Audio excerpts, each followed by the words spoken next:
ओम नमो भगवते वासुदेवाय। आप सभी भक्तों को श्रावण शुक्ल पुत्रदा एकादशी की ढेर सारी शुभकामनाएं। भगवान विष्णु आप सभी भक्तों की सभी मनोकामना को पूर्ण करें। भक्तों, आज की इस वीडियो में हम सभी श्रवण करेंगे श्रावण पुत्रदा एकादशी व्रत में सुनी जाने वाली संपूर्ण कथा एक साथ। तो आइए श्रवण करते हैं श्रावण मास की शुक्ला पक्ष की पुत्रदा एकादशी की व्रत कथा। प्रेम से बोलिए जय श्री हरि। द्वापर युग के आरंभ में महिष्मती नाम की एक नगरी थी, जिसमें महिजित नाम का राजा राज्य करता था। लेकिन पुत्रहीन होने के कारण राजा को राज्य सुखदायक नहीं लगता था। उसका मानना था कि जिसके संतान न हो उसके लिए यह लोक और परलोक दोनों ही दुखदायक होते हैं। पुत्र सुख की प्राप्ति के लिए राजा ने अनेक उपाय किए, परंतु राजा को पुत्र की प्राप्ति नहीं हुई। वृद्ध अवस्था आती देखकर राजा ने प्रजा के प्रतिनिधियों को बुलाया और कहा, हे प्रजाजनों, मेरे खजाने में अन्याय से उपार्जन किया हुआ धन नहीं है। न मैंने कभी देवताओं तथा ब्राह्मणों का धन छीना है। किसी दूसरे की धरोहर भी मैंने नहीं ली। प्रजा को पुत्र के समान पालता रहा। मैं अपराधियों को पुत्र तथा बांधवों की तरह दंड देता रहा। कभी किसी से घृणा नहीं की, सबको समान माना है। सज्जनों की सदा पूजा करता हूँ। इस प्रकार धर्मयुक्त राज्य करते हुए भी मेरे पुत्र नहीं है, सो मैं अत्यंत दुख पा रहा हूँ। इसका क्या कारण है? राजा महिजित की इस बात को विचारने के लिए मंत्री तथा प्रजा के प्रतिनिधि वन को गए। वहां बड़े बड़े ऋषि मुनियों के दर्शन किए। राजा की उत्तम कामना की पूर्ति के लिए किसी श्रेष्ठ तपस्वी मुनि को देखते फिरते रहे।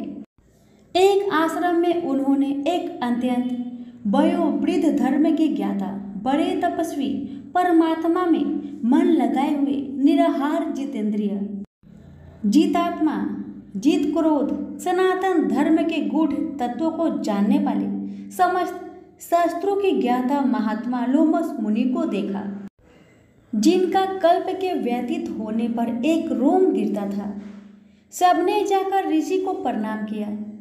उन लोगों को देखकर मुनि ने पूछा कि आप लोग किस कारण से आए हैं? निस्संदेह में आप लोगों का हित करूंगा। मेरा जन्म केवल दूसरों के उपकार के लिए हुआ है, इसमें संदेह मत करो। लोमस ऋषि के ऐसे वचन सुनकर सब लोग बोले, हे महर्षि, आप हमारी बात जानने में ब्रह्मा से भी अधिक समर्थ हैं, अतः आप हमारे इस संदेह को दूर कीजिए। महिष्मती पुरी का धर्मात्मा राजा महिजित प्रजा का पुत्र के समान पालन करता है, फिर भी वह पुत्रहीन होने के कारण दुखी है। उन लोगों ने आगे कहा कि हम लोग उसकी प्रजा हैं, अतः उसके दुख से हम भी दुखी हैं। आपके दर्शन से हमें पूर्ण विश्वास है कि हमारा यह संकट अवश्य दूर हो जाएगा, क्योंकि महान पुरुषों के दर्शन मात्र से अनेक कष्ट दूर हो जाते हैं। अब आप कृपा करके राजा की पुत्र होने का उपाय बतलाए। यह वार्ता सुनकर ऋषि ने थोड़ी देर के लिए नेत्र बंद किए और राजा के पूर्व जन्म का वृत्तांत जानकर कहने लगे कि यह राजा पूर्व जन्म में एक निर्धन वैश्य था। निर्धन होने के कारण इसने कई बुरे कर्म किए। यह एक गांव से दूसरे गांव व्यापार करने जाया करता था। एक समय ज्येष्ठ माह के शुक्ला पक्ष की द्वादशी के दिन मध्या के समय वह 2 दिन से भूखा प्यासा था, एक जलाशय पर जल पीने गया। उसी स्थान पर एक तत्काल ही ब्याही हुई प्यासी गौ जल पी रही थी। राजा ने उस प्यासी गाय को जल पीते हुए हटा दिया और स्वयं जल पीने लगा। इसलिए राजा को यह दुख सहना पड़ा। एकादशी के दिन भूखा रहने से वह राजा हुआ और प्यासी गौ को जल पीते हुए हटाने के कारण पुत्र वियोग का दुख सहना पड़ रहा है। ऐसा सुनकर सब लोग कहने लगे कि हे ऋषि, शास्त्रों में पापों का प्रायश्चित भी लिखा है, अतः जिस प्रकार राजा का यह पाप नष्ट हो, ऐसा आप उपाय बताए। लोमस मुनि कहने लगे कि श्रावण शुक्ल की एकादशी को, जिसे पुत्रदा एकादशी भी कहते हैं, तुम सब लोग व्रत करो और रात्रि को जागरण करो, तो इससे राजा का यह पूर्व जन्म का पाप अवश्य नष्ट हो जाएगा, साथ ही राजा को पुत्र की अवश्य प्राप्ति होगी।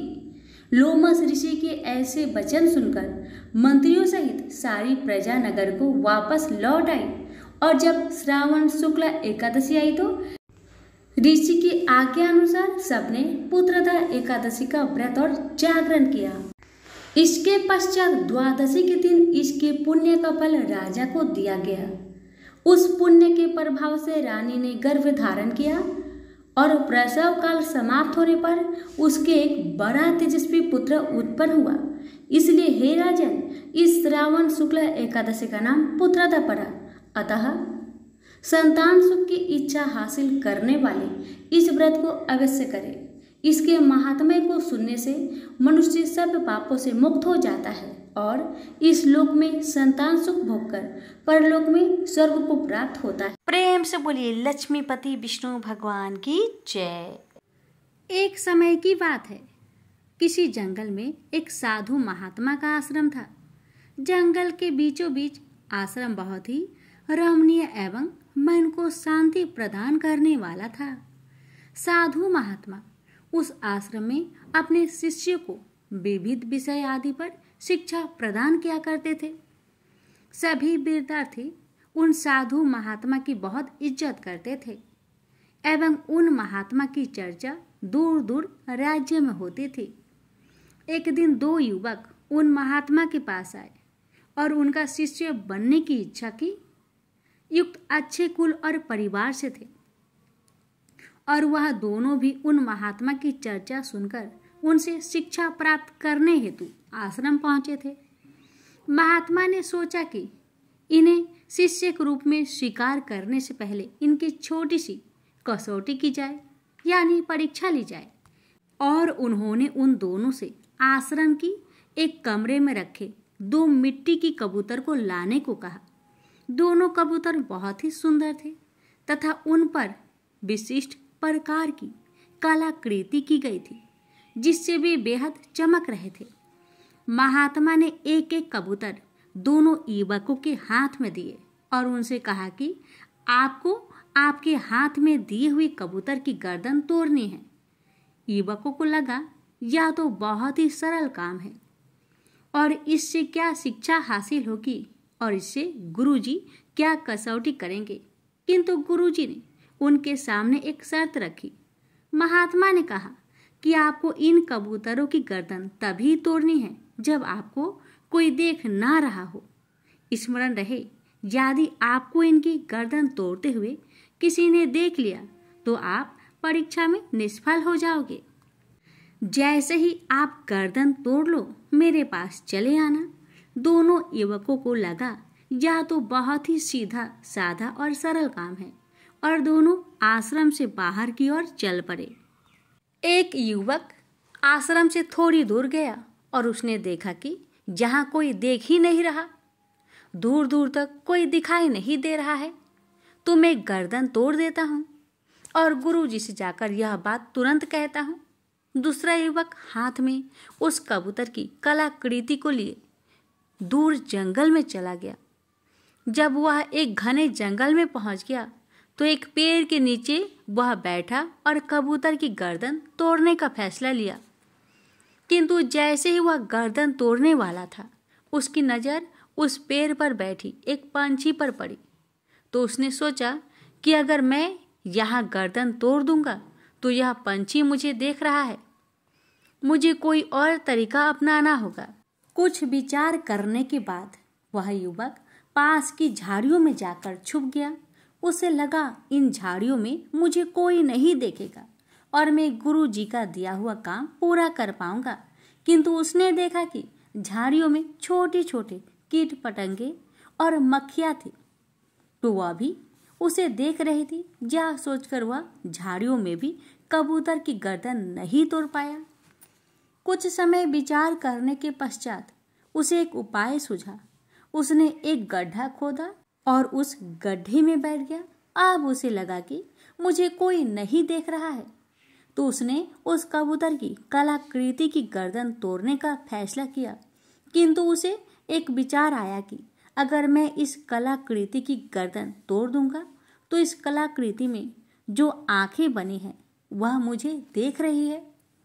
और यही सोचकर उसने उस कलाकृति पर एक कपड़ा डाल दिया और जैसे ही वह उसकी गर्दन तोड़ने को हुआ, उसे ख्याल आया कि मेरी आंखें तो मुझे देख रही है इस कबूतर की गर्दन तोड़ते हुए। तो उसने अपनी आंखें बंद कर ली। अब युवक को ना ही कलाकृति की आंखें दिख रही थी और ना उसकी खुद की आंखें, और वह जैसे ही गर्दन तोड़ने को हुआ, मानो उसके अंदर से आवाज उठी, अरे मैं तो देख रहा हूँ। और वह आवाज उसके हृदय की थी कि मैं तो देख रहा हूँ। अब वह युवक पूर्णतया समझ गया कि गुरु जी की कसौटी किस शिक्षा की तरफ इशारा कर रही है।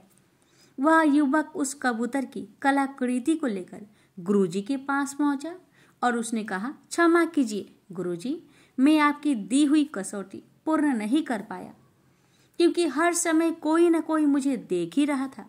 अंत में मुझे आभास हुआ कि अगर बाहरी दुनिया मुझे नहीं देख रही है तो भीतर बैठी मेरी आत्मा, मेरी अंतरात्मा मुझे हमेशा देख रही है। इसी कारणवश गुरुजी, मैं आपकी कसौटी पूरी नहीं कर पाया। इस बात के लिए मैं आपसे क्षमा प्रार्थी हूँ। गुरुजी ने कहा, हे नवयुवक, तुम इस कसौटी में असफल नहीं किंतु पूर्णतया सफल हुए हो, और यही शिक्षा इस कसौटी के माध्यम से मैं आप दोनों को देना चाहता था। हर एक मनुष्य को यह स्मरण रखना चाहिए कि हमारी हर एक क्रिया और कर्म पर परमात्मा की नजर है। कोई भी कार्य उस अपार शक्ति से छुपा हुआ नहीं है। इसलिए कोई भी कार्य अगर इस बात को ध्यान में रखकर किया जाएगा तो अनुचित कार्य करने से पहले हमारे कदम स्वयं रुक जाएंगे। प्रेम से बोलिए राधे राधे। एक बार भृगु ऋषि ने जानना चाहा कि ब्रह्मा, विष्णु और महेश में कौन सबसे श्रेष्ठ है। वह बारी बारी से सबके पास गए। ब्रह्मा और महेश ने भृगु को पहचाना तक नहीं, न ही आदर दिया। इसके बाद भृगु विष्णु के यहाँ गए। विष्णु उस समय विश्राम कर रहे थे। लक्ष्मी उनके पैर दबा रही थी। भृगु ने पहुंचते ही कुछ न कहा न सुना और विष्णु की छाती पर पैर से प्रहार कर दिया। लक्ष्मी यह देखकर भौंकचक्की रह गई, किंतु विष्णु ने भृगु का पैर पकड़कर विनीत भाव से कहा, मुनिवर, आपके कोमल पैर में चोट लगी होगी, इसके लिए क्षमा करें। लक्ष्मी को विष्णु की इस नम्रता पर बड़ा क्रोध आया। वे भगवान विष्णु से नाराज होकर भूलोक में आ गई तथा कोल्हापुर में रहने लगी। लक्ष्मी की चले जाने से विष्णु को लगा कि उनका श्री और वैभव ही नष्ट हो गया। उनका मन बड़ा अशांत रहने लगा। लक्ष्मी को ढूंढने के लिए वे श्रीनिवास के नाम से भूलोक में आए। घूमते घूमते वे बेक्टाचल में पर्वत क्षेत्र में बकुला माई के आश्रम में पहुंचे। बकुला माई ने उनकी बड़ी आव भगत की और उन्हें आश्रम में ही रहने को कहा। एक दिन जंगल में एक मतवाला हाथी आया। आश्रमवासी डरकर इधर उधर भागने लगे। श्रीनिवास ने यह देखा तो धनुष बाण लेकर हाथी का पीछा किया। हाथी डरकर भागा और घने जंगल में अदृश्य हो गया। श्रीनिवास उसका पीछा करते करते थक गए थे। वे एक सरोवर के किनारे वृक्ष की छाया में लेट गए। उन्हें हल्की सी झपकी आ गई। थोड़ी देर शोर सुनकर वे जागे। देखा 4-6 लड़कियां उन्हें घेर खड़ी है। श्रीनिवास को जागा हुआ देखकर वे टपक कर बोली, यह हमारी राजकुमारी पद्मावती का सुरक्षित उपवन है। यहाँ पुरुषों का आना मना है। तुम यहाँ कैसे और क्यों आए? श्रीनिवास कुछ जवाब दे इससे पहले ही उनकी दृष्टि वृक्ष की ओट से झांकती राजकुमारी की ओर गई। श्रीनिवास पद्मावती को एकटक देखते रह गए। थोड़ा संयत होकर कहा, देवियों, मुझे पता नहीं था। मैं एक शिकार का पीछा करता हुआ यहाँ आया था। थक जाने पर मुझे नींद आ गई थी, क्षमा करे। श्रीनिवास आश्रम में लौट तो आए, किंतु बड़े उदास रहने लगे। एक दिन बकुला माई ने बड़े प्यार से उनकी उदासी का कारण पूछा। श्रीनिवास ने पद्मावती से भेंट होने की सारी कहानी कह सुनाई। फिर कहा, उसके बिना मैं नहीं रह सकता। बकुला माई बोली, ऐसा सपना मत देखो। कहा हुआ प्रतापी चोल नरेश आकाश राज की बेटी, और कहा तुम आश्रम में पलने बाड़े एक कुल गोत्रहीन युवक। श्रीनिवास बोले, माँ, एक उपाय है, तुम मेरा साथ दो तो सब संभव है। बकुला माई ने श्रीनिवास का सच्चा प्यार देखकर हाँ कर दी। श्रीनिवास ज्योतिष जानने वाली औरत का भेष बनाकर राजा आकाश की राजधानी नारायणपुर पहुंचे। उसकी चर्चा सुन पद्मावती ने भी उस औरत को महल में बुलाकर अपना हाथ दिखाया। राजकुमारी की हस्तरेखा देखकर वह बोली, राजकुमारी, कुछ दिन पहले तुम्हारी भेंट तुम्हारे सुरक्षित उद्यान में किसी युवक से हुई थी। तुम दोनों की दृष्टि मिली थी। उस युवक से तुम्हारी शादी का योग बनता है। पद्मावती की माँ धारणा देवी ने पूछा, यह कैसे हो सकता है? ज्योतिषी औरत बोली, ऐसा ही योग है। ग्रह कहते हैं कोई औरत अपने बेटे के लिए आपकी बेटी मांगने स्वयं आएगी। 2 दिन बाद सचमुच ही बकुला माई एक तपस्विनी का भेष में राजमहल में आई। उसने अपने युवा बेटे के साथ पद्मावती का विवाह की चर्चा की। राजा आकाश ने बकुला माई को पहचान लिया। उन्होंने पूछा, वह युवक कौन है? बकुला माई बोली, उसका नाम श्रीनिवास है। वह चंद्र वंश में पैदा हुआ है, मेरे आश्रम में रह रहा है, मुझे माँ की तरह मानता है। राजा आकाश ने कुछ सोचकर उत्तर देने के लिए कहा। बकुला माई के चले जाने पर आकाश ने राज पुरोहित को बुलाकर सारी बात बताई। राज पुरोहित ने गणना की, फिर अपनी सहमति देते हुए कहा, महाराज, श्रीनिवास में विष्णु जैसा देवगुण है। लक्ष्मी जैसी आपकी बेटी के लिए यह बड़ा सुयोग है। राजा आकाश ने तुरंत बकुला माई की यहाँ अपनी स्वीकृति के साथ विवाह की लग्न पत्रिका भेज दी। बकुला माई अब चिंतित हो उठी। वह श्रीनिवास से बोली, बेटा, अब तक तो विवाह की ही चिंता थी, अब पैसे न होने की चिंता है। मैं वाराह स्वामी के पास जाती हूँ, उनसे पूछती हूँ कि क्या किया जाए। बकुला माई श्रीनिवास को लेकर वराह स्वामी के पास गई और श्रीनिवास के विवाह के लिए धन की समस्या बताई। तो वराह स्वामी ने 8 दिक्पालों इंद्र, कुबेर, ब्रह्मा, शंकर आदि देवताओं को अपने आश्रम में बुलवाया। फिर श्रीनिवास को बुलवाकर कहा, तुम स्वयं इन्हें अपनी समस्या बताओ। श्रीनिवास ने देवताओं से कहा, मैं चोल नरेश राजा आकाश की बेटी पद्मावती से विवाह करना चाहता हूँ। मेरी हैसियत राजा के अनुरूप नहीं है, मेरे पास धन नहीं है, मैं क्या करूँ? इंद्र ने देवताओं के कोषाध्यक्ष कुबेर से कहा, कुबेर, इस काम के लिए तुम श्रीनिवास को ऋण दो। कुबेर ने कहा, ऋण तो मैं दे दूंगा, पर उसे यह वापस कब और कैसे करेंगे, इसका निर्णय होना चाहिए। श्रीनिवास बोले, इसकी चिंता मत कीजिए, कलयुग के अंत में मैं सब ऋण चुका दूंगा। कुबेर ने स्वीकार कर लिया। सब देवताओं की साक्षी में श्रीनिवास ने ऋण पत्र लिख दिया। उस धन से श्रीनिवास और पद्मावती का विवाह बड़ी धूमधाम से हुआ। तभी नारद ने कोल्हापुर जाकर लक्ष्मी को बताया, विष्णु ने श्रीनिवास के रूप में पद्मावती से विवाह कर लिया है। दोनों वेंकटाचलम पर्वत पर रह रहे हैं। यह सुनकर लक्ष्मी को बड़ा दुख हुआ। वह सीधे वेंकटाचलम पहुंची।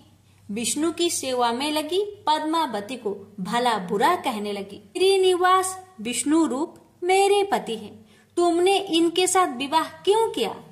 दोनों में वाक युद्ध होने लगा तो श्रीनिवास को बड़ा दुख हुआ। वे पीछे हटे और पत्थर की मूर्ति के रूप में बदल गए। जब दोनों देवियों ने यह देखा तो उन्हें बड़ा दुख हुआ कि श्रीनिवास तो अब किसी के न रहे। इतने में शीला विग्रह से आवाज आई, देवियों, अब मैं इस पत्थर पर वेंकटेश्वर स्वामी के नाम से अपने भक्तों का अभिष्ट पूरा करता रहूंगा। उनसे प्राप्त चढ़ावे के धन द्वारा कुबेर के कर्ज का ब्याज चुकाता रहूंगा। इसलिए तुम दोनों मेरे लिए आपस में झगड़ा मत करो। शीला विग्रह से यह वाणी सुनते ही लक्ष्मी और पद्मावती दोनों ने सिर झुका लिया। लक्ष्मी कोल्हापुर आकर महालक्ष्मी के रूप में प्रतिष्ठित हो गई और पद्मावती तिरुनाचूर में शीला विग्रह के रूप में स्थित हो गई। आज भी तिरुपति क्षेत्र में तिरुमाला पहाड़ी पर भगवान वेंकटेश्वर स्वामी के दर्शन हेतु भक्त गणों से इसी भाव से शुल्क लिया जाता है। उनकी पूजा पुष्प मिष्ठान आदि से ना होकर धन द्रव्य से होती है। इसी धन से भगवान श्रीनिवास वेंकटेश्वर स्वामी कुबेर का कर्ज चुका रहे हैं। प्रेम से बोलिए जय श्री हरि। हे लक्ष्मी नारायण, आपकी कथा कहने वाले, सुनने वाले, हुक्कार भरने वाले सभी भक्तों पर आपने कृपा सदा सर्वदा बनाए रखेगा। तो प्रेम से बोलिए लक्ष्मी नारायण भगवान की जय। भोला भक्त की एकादशी व्रत कथा। बहुत साल पहले की बात है। भोला भाला युवक था, आनंद। दिन भर कोई काम नहीं करता, बस खाता ही रहता और सोए रहता। घर वालों ने कहा, चलो जाओ निकलो घर से, कोई काम धाम करते नहीं हो, बस पड़े रहते हो। वह घर से निकलकर यूं ही भटकते हुए एक आश्रम पहुंचा। वहां उसने देखा कि एक गुरुजी हैं। उनके शिष्य कोई काम नहीं करते, बस मंदिर की पूजा करते हैं। उसने मन में सोचा, यह बढ़िया है, कोई काम धाम नहीं, बस पूजा ही तो करना है। गुरुजी के पास जाकर पूछा, क्या मैं यहाँ रह सकता हूँ? गुरुजी बोले, हाँ हाँ, क्यों नहीं, लेकिन मैं कोई काम नहीं कर सकता हूँ। गुरुजी बोले, कोई काम नहीं करना है, बस पूजा करना होगा। आनंद बोला, ठीक है, वह तो मैं कर लूँगा। अब आनंद महाराज आश्रम में रहने लगे। ना कोई काम ना कोई धाम, बस सारा दिन खाते रहो और प्रभु भक्ति में भजन गाते रहो। महीना भर हो गया। फिर एक दिन आई एकादशी। उसने रसोई में जाकर देखा, खाने की कोई तैयारी नहीं। उसने गुरुजी से पूछा, आज खाना नहीं बनेगा क्या? गुरुजी ने कहा, नहीं, आज तो एकादशी है, तुम्हारा भी उपवास है। उसने कहा, नहीं, अगर हमने उपवास कर लिया तो कल का दिन हम नहीं देख पाएंगे। हम नहीं कर सकते उपवास, हमें तो भूख लगती है। आपने पहले क्यों नहीं बताया? गुरुजी ने कहा, ठीक है, तुम ना करो उपवास, पर खाना भी तुम्हारे लिए कोई और नहीं बनाएगा, तुम खुद बना लो। बेचारा मरता क्या ना करता। गया रसोई में। गुरुजी फिर आए, देखो, अगर तुम खाना बना लो तो राम जी को भोग जरूर लगा लेना और नदी के उस पार जाकर बना लो रसोई। ठीक है। लकड़ी, आटा, तेल, घी, सब्जी लेकर आनंद महाराज चले गए। जैसा तैसा खाना भी बनाया। खाने लगा तो याद आया, गुरुजी ने कहा था कि राम जी को भोग लगाना है। लगा भजन गाने, आओ मेरे राम जी भोग लगाओ जी, प्रभु राम आइए, श्री राम आइए, मेरे भोजन का भोग लगाइए। कोई ना आया तो बेचैन हो गया कि यहाँ तो भूख लग रही है और राम जी आ ही नहीं रहे। भोला मानस जानता नहीं था कि प्रभु साक्षात तो आएंगे नहीं, पर गुरुजी की बात मानना जरूरी है। फिर उसने कहा, देखो प्रभु राम जी, मैं समझ गया कि आप क्यों नहीं आ रहे हैं। मैंने रूखा सूखा बनाया है और आपको तरमाल खाने की आदत है, इसलिए नहीं आ रहे हैं। ऐसी बात है तो सुनो प्रभु जी, आज वहाँ भी कुछ नहीं बना है, सबको एकादशी है। खाना हो तो यह भोग ही खा लो। श्री राम अपने भक्त की सरलता पर बड़े मुस्कुराए और माता सीता के साथ प्रकट हो गए। भक्त असमंजस में, गुरुजी ने तो कहा था कि राम जी आएंगे, पर यहाँ तो माता सीता भी आई है और मैंने तो भोजन बस 2 लोगों का बनाया है। चलो कोई बात नहीं, आज इन्हें ही खिला देते हैं। बोला, प्रभु मैं भूखा रह गया, लेकिन मुझे आप दोनों को देखकर बड़ा अच्छा लग रहा है।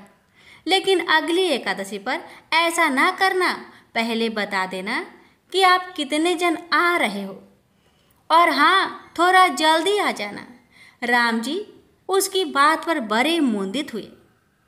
प्रसाद ग्रहण कर चले गए। अगली एकादशी तक यह भोला मानस सब भूल गया।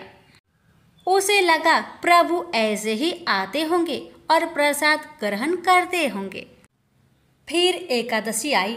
गुरुजी से कहा, मैं चला अपना खाना बनाने, पर गुरुजी थोड़ा ज़्यादा अनाज लगेगा, वहाँ 2 लोग आते हैं। गुरुजी मुस्कुराए, भूख के मारे बावला है, ठीक है ले जा और अनाज ले जा। आपकी बार उसने 3 लोगों का खाना बनाया। फिर गुहार लगाई, प्रभु राम आइए, सीताराम आइए, मेरे भोजन का भोग लगाइए। प्रभु की महिमा भी निराली है।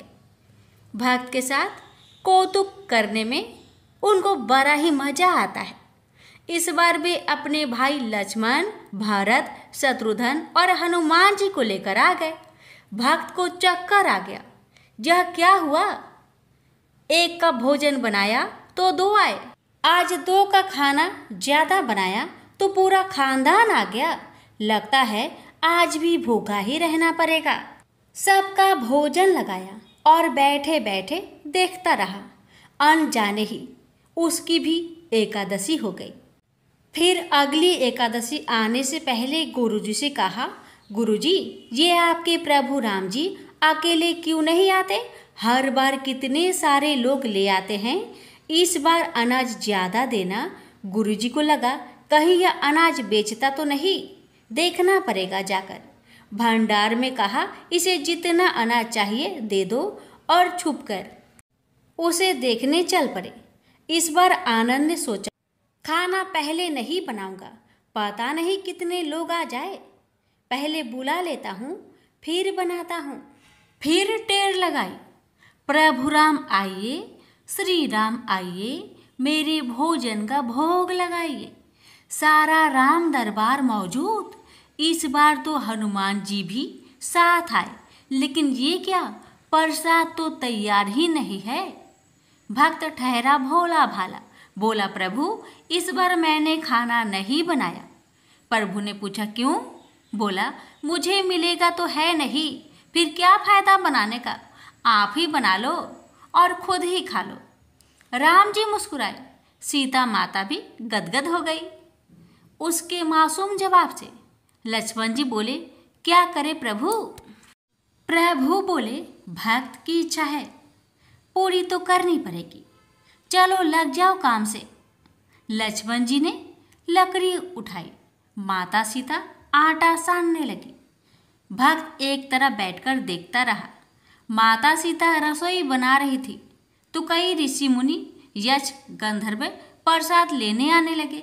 इधर गुरुजी ने देखा खाना तो बना नहीं, भक्त एक कोने में बैठा है। पूछा, बेटा क्या बात है, खाना क्यों नहीं बनाया? बोला, अच्छा किया गुरुजी आप आ गए, देखिए कितने लोग आते हैं प्रभु के साथ। गुरुजी बोले, मुझे तो कुछ नहीं दिख रहा तुम्हारे और अनाज के सिवा। भक्त ने माथा पकड़ लिया। एक तो इतनी मेहनत करवाते हैं प्रभु, भूखा भी रखते हैं और ऊपर से गुरुजी को दिख भी नहीं रहे। यह और बड़ी मुसीबत है। प्रभु से कहा, आप गुरुजी को क्यों नहीं दिख रहे हैं? प्रभु बोले, मैं उन्हें नहीं दिख सकता। भक्त बोला, क्यों? वो तो बड़े पंडित है, ज्ञानी है, विद्वान है, उन्हें तो बहुत कुछ आता है, उनको क्यों नहीं दिखते आप? प्रभु बोले, माना कि उनको सब आता है, पर वे सरल नहीं है तुम्हारी तरह, इसलिए उनको नहीं दिख सकता। आनंद ने गुरुजी से कहा, गुरुजी, प्रभु कह रहे हैं आप सरल नहीं है, इसलिए आपको नहीं दिखेंगे। गुरुजी रोने लगे। वाकई मैंने सब कुछ पाया, पर सरलता नहीं पा सका तुम्हारी तरह। और प्रभु तो मन की सरलता से ही मिलते हैं। प्रभु प्रकट हो गए और गुरुजी को भी दर्शन दिए। इस तरह एक भक्त के कहने पर प्रभु ने रसोई भी बनाई। प्रेम से बोलिए सीताराम की जय, लक्ष्मी नारायण की जय। गणेश जी और मालिन की कथा। एक बार एक नगर में एक मालिन रहती थी। उसके पति चल बसे थे। उसका एक 4 साल का पुत्र था। उसकी सास कठोर हृदय की स्त्री थी। वह बहू को बहुत तकलीफ देती थी। एक दिन सास ने बहू और पोते को घर से निकाल दिया। वे दोनों रोते हुए चलते चलते एक जंगल में जा पहुंचे। वहां एक बड़े पेड़ के नीचे बैठ गए। वहां से थोड़ी दूर पर एक गणेश जी का मंदिर था। वहां बहुत लोग गणेश जी के दर्शन करने आते थे। दर्शन करके गणेश जी को प्रसाद चढ़ाते, फिर वह प्रसाद सबको बांट देते थे। इस प्रसाद से माँ बेटे का गुजारा होने लगा। दोनों गणेश जी की पूजा पाठ में लग गए। एक दिन उन्होंने सोचा, क्यों ना हम भी जंगल से फूल लाकर बेचें। वे रोज जंगल से फूल लाकर उसकी माला बनाकर बेचने लगे। साथ में पूजा की सामग्री और प्रसाद भी बेचने लगे। इससे उनको आमदनी होने लगी। गणेश जी की कृपा से आमदनी बढ़ने लगी। जल्दी ही उन्होंने एक मकान और एक दुकान बना लिया। एक राजा की लड़की मंदिर में रोज पूजा करने आती थी। मालिन के बेटे को देखकर राजकुमारी उस पर मोहित हो गई और उससे विवाह करने की सोचने लगी। उसने अपनी भाभी से अपने मन की बात कही। भाभी अनुभवी थी। उसने कहा, ये तो मालिन का बेटा है और तुम एक राजा की बेटी हो। यदि तुमने उससे विवाह किया तो तुम्हारी बहुत बेइज्जती होगी। पर राजकुमारी अपनी बात पर अड़ी रही। उसने कहा, मैंने तो प्रतिज्ञा कर ली है कि उसी से विवाह करूंगी। भाभी ने घर जाकर सारी बात राजा को बता दी। राजा ने मना नहीं किया और विवाह के लिए तैयार हो गए। उन्होंने बड़े धूमधाम से बेटी का विवाह मालिन के बेटे के साथ कर दिया। मालिन ने सबसे पहले बेटे बहू को गणेश जी की मंदिर में ले जाकर पूजा पाठ करवाया और गणेश जी का आशीर्वाद दिलवाया। इसके बाद पूरे नगर में यह बात फैल गई कि गणेश जी की पूजा करने से सब दुख कष्ट दूर हो जाते हैं। यह बात सुनते ही नगर के सभी लोग मंदिर आने लगे। मालिन और उसके बेटे की बिक्री और बढ़ गई। उधर उसकी सास के बुरे दिन आ गए। अन्नदाता उससे रूठ गई और वह भूखे मरने लगी। एक दिन वह रोती धोती उसी गणेश जी के मंदिर में आ पहुंची। वह मालिन के बेटे से बोली, मैं भूखी हूँ, मुझे रोटी कपड़ा दे देना, इसके बदले मैं तुम्हारे सारे काम कर दूंगी। लड़के को दया आ गई और उसे काम पर रख लिया। उसने अपनी दादी को नहीं पहचाना। जब मालिन घर आई तो उसने सास को पहचान लिया। वह सास से बोली, सासू जी आप यहाँ कैसे? सास ने पोते की तरफ इशारा करके कहा, मेरी इस सेठ के यहाँ नौकरी लग गई है। बहू बोली, यह आपका पोता है और यह घर भी आपका ही है, यह दुकान भी आपका ही है। जब आपने हमें घर से निकाला तब गणेश जी ने हमारी रक्षा की। बहू की बात सुनकर सास बोली, मेरी करनी मैंने भोग ली। बहू बोली, सासू जी अब आप हमारे यहाँ रहो और पोते का सुख देखो। हे गणेश जी महाराज, जैसा सुख आपने मालिन को दिया वैसा ही सुख सबको देना। प्रेम से बोलिए गणेश भगवान की जय। लापसी तपसी की कथा। एक लापसी था, एक तपसी था। तपसी हमेशा भगवान की तपस्या में लीन रहता था। लापसी रोजाना 1.25 सेर की लापसी बनाकर भगवान का भोग लगाकर जीम लेता था। एक दिन दोनों लड़ने लगे। लापसी बोला, मैं रोज भगवान की तपस्या करता हूँ इसलिए मैं बड़ा हूँ। लापसी बोला कि मैं रोज भगवान को 1.25 सेर लापसी का भोग लगाता हूँ इसलिए मैं बड़ा हूँ। नारद जी वहाँ से गुजर रहे थे। दोनों को लड़ता देखकर उनसे पूछा कि क्यों तुम लड़ रहे हो। लापसी ने खुद को बड़ा होने का कारण बताया और तपसी ने अपना कारण बताया। नारद जी बोले, तुम्हारा फैसला मैं कर दूंगा। दूसरे दिन लापसी और तपसी नहाकर अपनी रोज की भक्ति करने आए तो नारद जी ने छुपकर 1.25 करोड़ की एक एक अंगूठी उन दोनों के आगे रख दी। तपसी की नजर जब अंगूठी पर पड़ी तो उसने चुपचाप अंगूठी उठाकर अपने नीचे दबा ली। लापसी की नजर अंगूठी पर पड़ी लेकिन उसने ध्यान नहीं दिया।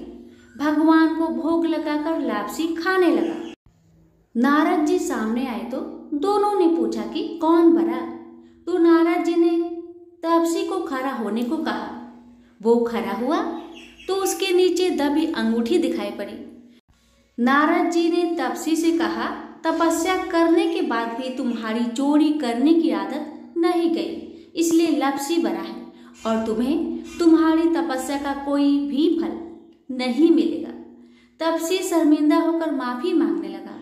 उसने नारद जी से पूछा, मुझे मेरी तपस्या का फल कैसे मिलेगा। नारद जी ने कहा, यदि कोई गाय और कुत्ते की रोटी नहीं बनाएगा तो फल तुझे मिलेगा। यदि कोई ब्राह्मण को भोजन करवाकर दक्षिणा नहीं देगा तो फल तुझे मिलेगा। यदि कोई साड़ी के साथ ब्लाउज नहीं देगा तो फल तुझे मिलेगा। यदि कोई दिए से दिया जलाएगा तो फल तुझे मिलेगा। यदि कोई सारी कहानी सुने लेकिन तुम्हारी कहानी नहीं सुने तो फल तुझे मिलेगा। उसी दिन से हर व्रत कथा कहानी के साथ लापसी तपसी की कहानी भी सुनी और कही जाती है।